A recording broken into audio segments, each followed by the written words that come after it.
Welkom HAVO 5, VWO 6. Welkom bij dit examen uit 2023, tijdvak 1, zoals je daar kunt zien. E pregunta 17, by the way.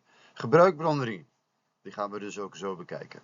Het thema van de spotprint, Chain of Friendship, cadena di amistad, is allianties, alianzanan, bondgenootschappen. Deze vraag bestaat uit twee onderdelen. Wat wilde de tekenaar met de spotprint uitbeelden? Imagina, La Gomera. En Dicong is Servië, het eerste en het kleinste in de keten. Dingen cadena aquí. Dus je ziet, dit is de spotprint. Dit is het onderschrift. Dat moet je ook altijd goed lezen. En je ziet, Servië is de kleinste. Daarnaast zit Oostenrijk-Hongarije.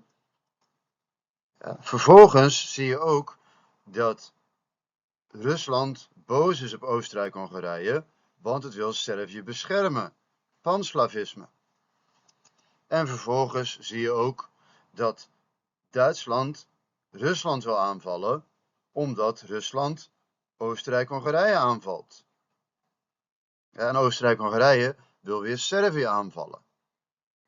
En je ziet ook dat alle figuren iets te zeggen hebben. En op de achtergrond komen er nog twee landen bij.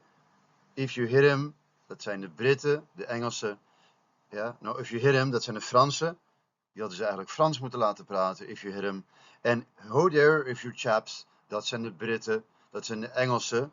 Dat zijn de bondgenoten van Rusland. En dus ook van Servië. Deel 1 van de antwoord. De tekenaar wilde uitbeelden, pamustra, La Gomera, dat de bondgenootschappen ervoor zorgden dat een aanval op één van de leden, dus op Servië, ook betekent dat het oorlog kwam met de andere leden van het bondgenootschap. Dus Oostenrijk-Hongarije valt Servië aan, dan is er ook ruzie met Rusland en is er ook ruzie met Engeland en Frankrijk. En waarom is Servië de eerste en de kleinste?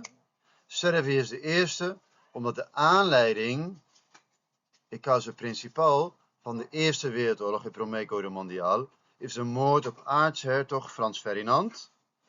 En dat gebeurde in Servië, wat maar een klein landje was. Maar het was de causa principal, de aanleiding van de Eerste Wereldoorlog. En op deze manier werden alle landen uiteindelijk bij de oorlog betrokken. Ayo, itekura.